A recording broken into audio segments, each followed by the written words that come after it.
जी तो फ्रेंड्स, कैसे हैं आप। आज हम सेकंड पार्ट जो है ग्रीक सिविलाइजेशन का उस पर बात करेंगे।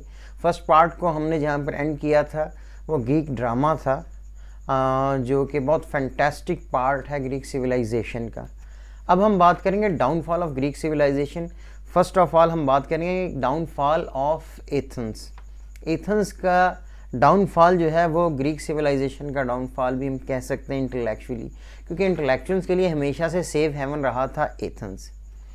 तो तकरीबन 431 बीसी के करीब एथेंस और स्पार्टा के दरमियान जंग शुरू हो जाती है और दोनों अपने अपने इत्तेहादियों के साथ जंग शुरू कर देते हैं जो बरसों पर मुहित है और बिल आखिर स्पार्टा को फतह हासिल होती है, लेकिन कोई फतह उनके लिए कोई ज़्यादा सूदमंद नहीं होती और एथेंस में भी जवाल शुरू हो जाता है।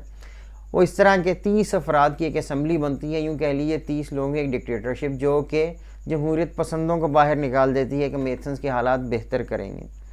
मगर होता इसके उलट है, वो इस कदर करप्ट साबित होती है और नाहल के पेरिक्लीस ने जो बंदरगाह बनाई थी एथेंस के लिए, जो पोर्ट बनाई थी पायरियस, उसको भी इन्होंने गिरवी रख दिया। नतीजतन जमहूरियत पसंद वापस आए। ये जो 30 एरिस्टोक्रेट्स की जो कौंसिल थी, इसने सुकरात के वाज़ों पर पाबंदी लगा दी, क्योंकि उस दौर में जो टीचर्स थे उनका गिरोह था, उसे कहते हैं सोफिस्ताई। हम उसको ताबीर कर सकते हैं, हमारे मॉडर्न दौर की जो एकेडमीज़ हैं वो सिर्फ उमरा को तालीम दिया करते थे सोफिस्ताई लोग, और उनका जो फोकस होता था इल्मुल कलाम, फसाहत और बलागत, हकीकत पसंदी का उससे ताल्लुक़ नहीं था। जबकि सुकरात इससे बिल्कुल मुख्तलिफ सोच रखता था। सुकरात घूम फिर कर नौजवानों को तालीम दिया करता था और उसके लिए कोई उम्रा, तबका उम्रा या गुरबा कोई कैद नहीं थी। जब जमहूरियत पसंद वापस आए तो उन्होंने देखा कि नौजवानों के अखलाकियात और मजहबी अकायद को सुकरात बिगाड़ रहा है, तो एक जमहूरी जुडिशरी बनी। वहाँ पर उस ज्यूरी ने फ़ैसला किया कि सुकरात या तो अपने नज़रियात से दस्तबरदार हो जाए या वो सज़ाए मौत यानी कि जहर का प्याला पीना कबूल करे। सुकरात के दोस्त और शागिर्द उसे मशवरा देते हैं कि वक्ती तौर पर वो चाहे तो इससे दस्तबरदार हो जाए, मगर वो ये कहकर इनकार कर देता है कि उम्र के इस हिस्से में ज़िंदगी की लालच फजूल है, क्योंकि वो बहुत बूढ़ा हो चुका था। दूसरा, उसने कहा कि उसकी मौत का जो नुकसान है उससे कहीं ज़्यादा खुद एथेंस को है। तो उसने अपने दोस्तों और रिश्तेदारों की मौजूदगी में पुरवकार तरीके से जहर का प्याला पिया और तारीख़ में हमेशा के लिए अमर हो गया। उसकी मौत के साथ ही जो इल्म दानिश की रूह है वो एथन के जिस्म से परवाज़ करना शुरू हो गई।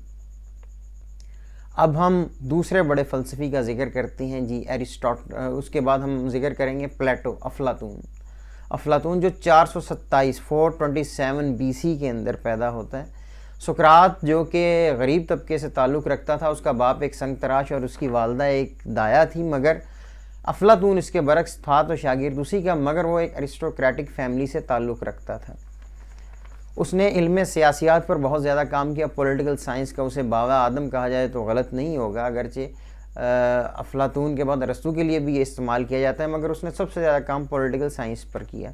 और वो किसी हद तक जमहूरियत से नाराज़ नज़र आता है, क्योंकि उसको उस्ताद जो है सोक्राटीज़, उसको जहर का प्याला एक जमहूरी हुकूमत के दौर में ही पीना पड़ा था। उसने एथेंस को छोड़ दिया और मुख्तलिफ़ यूनानी शहरी रियासतों के अंदर घूमता रहा। उसने बहुत सारा काम किया, लेकिन दो उसकी कुतुब ऐसी हैं, दो बुक्स जिनका जिक्र हम करना ज़रूरी समझते हैं। उसमें पहली किताब जिसका मैं जिक्र करूँ वो है रिपब्लिक। बहुत शोहरा आफाक किताब है रिपब्लिक, यानी कि रियासत का उसने एक नक्शा खींचा है। वो इश्तराकी ख़यालात का हामी यहाँ दिखाई देता है। वो कहता है कि हुक्मरान तबका जो है एरिस्टोक्रेट्स हैं, उनकी कोई निजी इमलाक या निजी ज़िंदगी भी नहीं होनी चाहिए। तमाम बच्चे जो हैं उनकी परवरिश हुकूमत के ज़िम्मे है, वो सरकारी दरसगाहों में तालीम और तरबियत पाएँ। तो इस तरीके से वो एक ऐसे मुआशरे का नक्शा खींचता है जो बड़ी हद तक इश्तराकी होता है। उसकी दूसरी किताब वो भी शोरा आफाक, यूटोपिया, जो कि एक ज़रबुल मिसल बन चुकी है कि आइडियलिज़म से ताबीर किया जाता है इस लफ्ज़ को, यूटोपिया को। तो उसकी किताब है यूटोपिया। यूटोपिया के अंदर वो एक आइडियल रियासत के खद्दोखाल खींचता है। वो कहता है कि तकरीबन 5000 लोगों के वोट से एक 360 लोगों की असम्बली मुंतखब हो और 26 लोगों की एक मजलिस जो है, कमेटी जो कि आइन साजी करे, वो मुंतखब होनी चाहिए। और इसमें औरतों के हकूक़ बराबर के होने चाहिए मर्दों की ही तरह। और उसके अलावा उसने कानून साजी के हवाले से बहुत ज़्यादा उसके बारे में लिखा है, और उसकी और जो ख़यालात हैं जिन्हें बाद के फ़लसफ़ी को बहुत ज़्यादा मुतासर किया, उसकी एक कोटेशन है जिसको हम यहाँ पर बताना मुनासिब समझेंगे, जिसने मुसलमान फ़लसफ़ियों को बहुत ज़्यादा मुतासर किया, मुस्लिम फ़िलासफ़ी को स्पेशली। उसने रिपीट तो पहली वाली बात की कि नेचर को डिस्कवर कैसे करना है। वो कहता है जवाहिर अशिया असल चीज़ है, ना कि ज़वाहिर अशिया। जवाहिर कहते हैं कैरेक्टरिस्टिक या इल्लत को, और ज़वाहिर कहते हैं ज़ाहिर को। वो कहता है अशिया की ज़ाहिरी शक्ल सूरत अहम नहीं है, बल्कि उनकी कैरेक्टरिस्टिक्स को स्टडी करना चाहिए। जैसे मैटर है, उसकी कैरेक्टरिस्टिक है, अगर वो गर्म है तो वो गर्म क्यों है, उसके पीछे, इस इल्लत के पीछे कौन से असूल कार फरमा है, क्या हक़ाइक़ पोशीदा हैं। तो अफलातून के बाद जो बड़ा फ़लसफ़ी जिसके बारे में तकरीबन थोड़ी भी समझ बूझ रखने वाला, मुताला का शौक़ रखने वाला शख्स जानता है, वो है एरिस्टोटल, अरस्तू। अरस्तू तकरीबन 380 कबल मसीह के अंदर स्टागिरा के अंदर पैदा होता है। ये मैसेडोनिया जो है, मकदूनिया का एक शुमाली इलाका था। ये पेशे से एक तबीब था, और मकदूनिया के बादशाह फ़िलिप ने अपने बेटे सिकंदर के लिए इसे 4 बरस के लिए अतालीक मुकर्रर किया। ताम उसके बाद ये एथेंस चला गया। एथेंस जाकर उसने एक स्कूल में दाखिला, ये स्कूल था एकेडमस। जी हाँ, एकेडमस वो स्कूल था जो एथेंस के अंदर अफलातून ने कायम किया था। लफ्ज़ एकेडमी एक्चुअली एकेडमस से ही माखज़ है। उसके बाद वहाँ से तालीम हासिल करने के बाद अरस्तू चला जाता है मॉडर्न डे टर्की के अंदर, जो आयूनी एक शहर है, शहरी रियासत, उसके अंदर, क्योंकि वहाँ पर अफलातून का एक शागिर्द हरमियास वो बादशाह बन जाता है, और वो अपने दरबार से मुंसलिक कर लेता है अरस्तू को। तो यहाँ पर आकर एरिस्टोटल जो है उसकी बेटी पाइथिया से शादी कर लेता है। जल्द ही उसका तख्ता उल्टा जाता है, हरमियास कत्ल होता है, और वो एथेंस वापस आ जाता है। यहाँ आकर उसकी बेटी की डेथ हो जाती, उसकी बीवी की डेथ हो जाती है अरस्तू की, और वो अपने उस्ताद की तरह एथेंस के अंदर एक स्कूल बनाता है जिसका नाम उसने रखा लाइसियम, जहाँ पर वो घूम फिर कर तालीम दिया करता था। इसने सियासियात पर काम किया, लेकिन अपने उस्ताद से ये सियासियात में इस हद तक मुख्तलिफ था कि ये बहुत सारी आसमानी चीज़ों को समझे कि ज़मीन पर ले आया इल्म सियासियात में।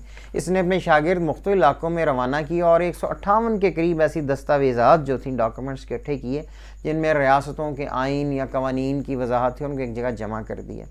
उसके अलावा उसने फ्रांसिस बेकन जो है उससे बहुत पहले ही इल्म को मुख्तलिफ़ हिस्सों में तकसीम कर दिया, और सबसे बड़ी जो ब्रांच है नॉलेज की, जिसको हम कहते हैं फितरी इल्म, इसको प्योर साइंस या नेचुरल साइंसेस और नेचुरल फ़िलासफ़ी भी कहा जाता है। 18वीं सेंचुरी तक साइंटिस्ट के लिए टर्म नेचुरल फ़िलासफ़र इस्तेमाल होता था, और साइंटिस्ट का लफ्ज़ बाद में इस्तेमाल, ये कोई बहुत पुराना लफ्ज़ नहीं है साइंटिस्ट जिसे हम कहते हैं, ये नेचुरल फ़िलासफ़र था।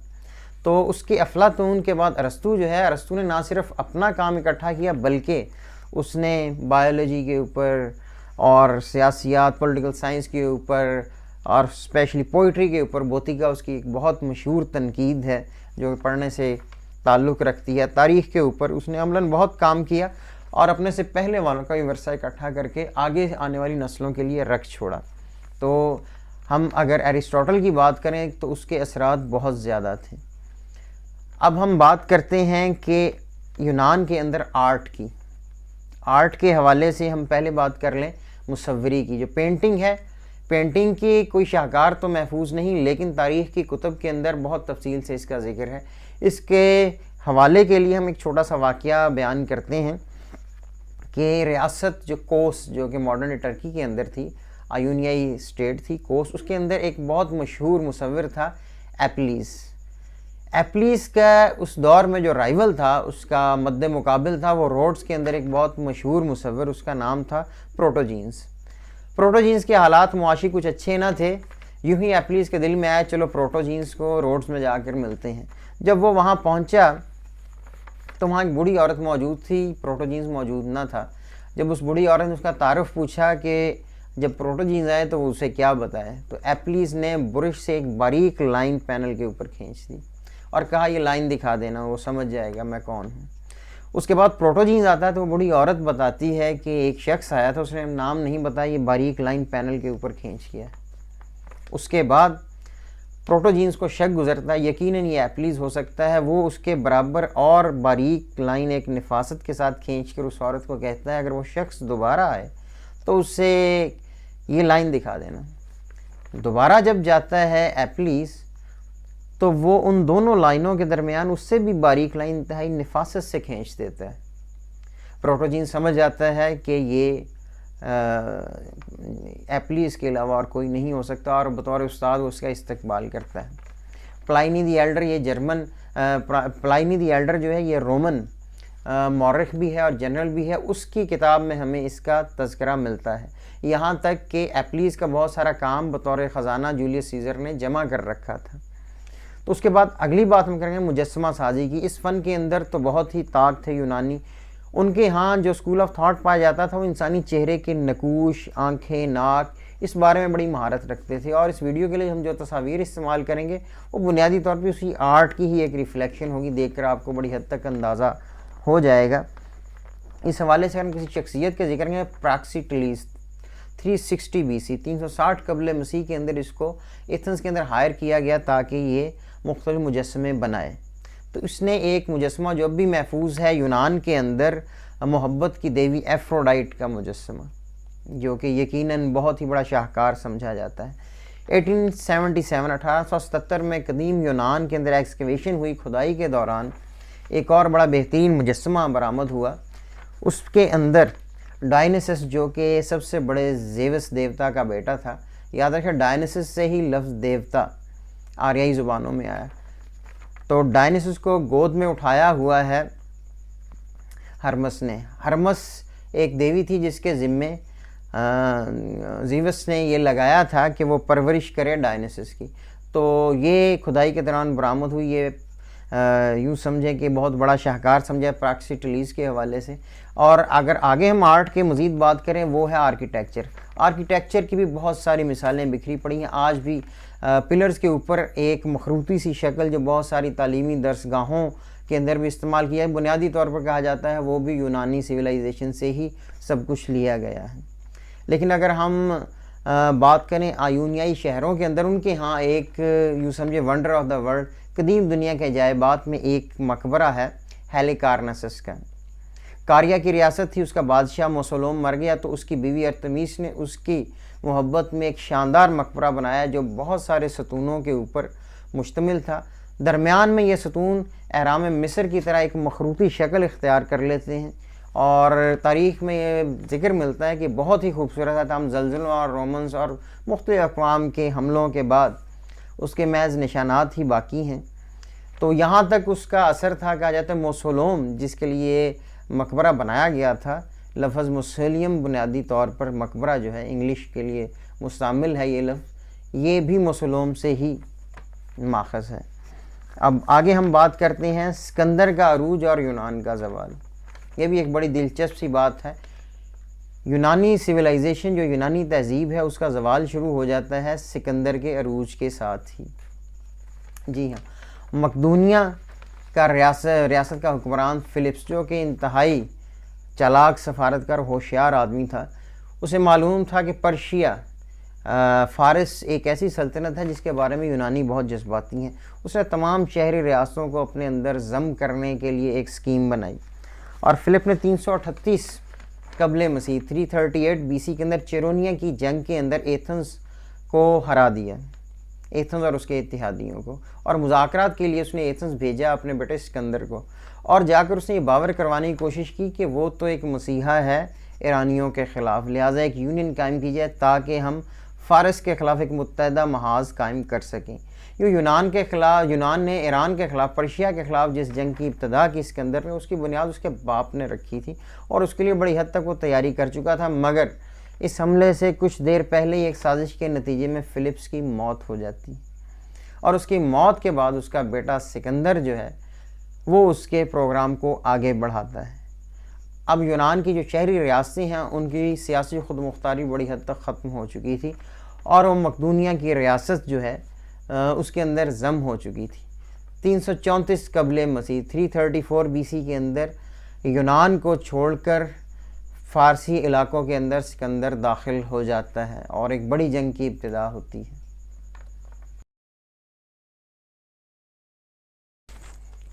334 BC 334 कबल मसीह ग्रानिक्स की जंग में दारियस III दारा स्वयं को हरा कर मौजूदा लबनान के इलाकों पर सिकंदर काबिज हो जाता है और सिडोन जो है उसकी बंदरगाह जो है पोर्ट पर कब्ज़ा करके फ़ारसियों का ताल्लुक मेडिटेरेनियन के साथ तोड़ देता है। उसके बाद 332 BC के अंदर आइसिस की जंग के अंदर एक बार फिर दारा को शिकस्त देकर वो मिस्र उनसे छीन लेता है।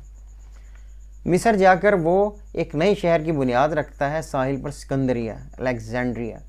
क्योंकि अलेक्जेंड्रिया जो है ये ग्रीक के बिल्कुल सामने था और दरमियान में समुंदर था और उसने इसको नेवल शिपमेंट्स के लिए एक कोस्ट के तौर पर इस्तेमाल करना था ताकि यूनान और इजिप्ट जो है इसके दरमियान तिजारत और नेवल सप्लाईज़ जो हैं उनको बरकरार रखा जा सके। उसके बाद 331 BC के अंदर तकरीबन मौजूदा नैनवा जो है सिटी, इसके अंदर आरवेला की जंग में वो फैसला कुन शिकस्त दे देता है दारा III को और उसका जो कैपिटल है पर्सिपोलिस और सूसा, उसे में आकर उसे वो खाकिस्तर और तबाह कर देता है। फिर वो शुमाल की जानिब बढ़ता है और एक नए शहर की बुनियाद रखता है हर्रात अफ़गानिस्तान के अंदर। फिर वो हिंदुस्तान की जानिब मुड़ता है और हिंदुस्तान के अंदर फतूहात को जारी रखते हुए बहुत जल्द वो वापस आ जाता है ईरान के अंदर, फ़ारिस के अंदर। और फ़ारिस के अंदर ही तकरीबन 323 कबल मसीह 323 BC के अंदर उसकी मौत हो जाती है कसरत मै नोशी से। शराब पीने की वजह से बुखार में मुब्तला होता है और उसकी मौत हो जाती है महज 33-34 बरस के अंदर। उसकी मौत के साथ ही यूनान की जो सल्तनत है उसके हिस्से बखरे हो जाते हैं। आखिर में 3 बड़े क्लेमेंट सामने आते हैं। एशियाई हिस्सों के ऊपर सिलियोकस काबिज हो जाता है, जबकि अफ्रीका के अंदर, मिस्र के अंदर, जैसे मैंने बताया, उसने अलेक्जेंड्रिया को आबाद किया था। यहाँ पर उसका दोस्त और अरस्तु का परस्तार पेटोलमी, जिसे उर्दू में बतलीमूस कहते हैं, वो एक सल्तनत की बुनियाद रखता है और वहाँ अपना दरबार कायम करता है अलेक्जेंड्रिया के अंदर। यूनान के अंदर एंटीगोन है वो हुकूमत ले लेता है। लेकिन हम अब बात करेंगे जो ग्रीक सिविलाइजेशन है बुनियादी तौर पर अब ख़त्म हो चुकी है। सिकंदर के साथ, उसके सियासी अरूज के साथ इसका ज़वाल मुकम्मल हो चुका है। लेकिन अभी भी एक छोटी सी एपिसोड बाकी है और वो है सिकंदरिया, अलेक्जेंड्रिया, बतलेमूस की हुकूमत। जी हाँ, पेटोलमी की। वो क्या करता है कि ग्रीक से जितना भी काम होता है ग्रीस से, वो ग्रीक वर्क को अलेक्जेंड्रिया के अंदर इकट्ठा करता है और एक बहुत बड़ी डोनेशन देकर वहाँ एक म्यूज़ियम बनाता है, वहाँ पे एक रिसर्च सेंटर बनवाता है जहाँ पर ग्रीक वर्क जितना भी है उसको प्रिजर्व किया जा सके, और उसको किया भी उसने बड़ी हद तक। और उसके बाद तकरीबन 300 कबल मसीह के अंदर, 300 BC के अंदर एक बहुत बड़ा मैथमेटिशियन आता है, यूक्लिड, अक्लीदस बहुत बड़ा मैथमेटिशियन था अपने दौर में। वो इसी म्यूज़ियम और इसी रिसर्च सेंटर से वाबस्ता था। उसने ज़मीन का रेडियस कुतर जो मालूम किया, जो मौजूदा अंदाज़े से महज 50 मील का ही फ़र्क है। उसके अलावा 10 से 70 ईस्वी के दरमियान एक और शख्स का तज़किरा मिलता है, हीरो। उसने पहला कम्बस्टन इंजन बनाया, दखानी इंजन जिसे उर्दू में कहते हैं, तजर्बा उसने किया। उसके अलावा और एक और बतलेमूस बहुत बड़ा एस्ट्रोनॉमर था जिसने कहा कि ज़मीन का जो मदार हैं, सैयारों के जो मदार हैं, बुनियादी तौर गोल नहीं बैज़वी हैं। खैर, यहाँ पर एक बहुत बड़ी ऑब्जर्वेटरी भी है, अलेक्जेंड्रिया का लाइट हाउस, जो कि बहुत ऊंचा था और दूर से, मीलों दूर से समुंदर में नज़र आता था। एक्चुअली वो एक ऑब्जर्वेटरी थी, फल्कियात के लिए बनाई गई, जो बहुत बड़ा शाहकार है अलेक्जेंड्रिया का। तो कुछ अरसे के बाद जो बतलेमूस फैमिली है उसके जो हुक्मरान हैं वो मिस्र के फ़िरौनों जैसे रंग ढंग अख्तियार करना शुरू कर देते हैं।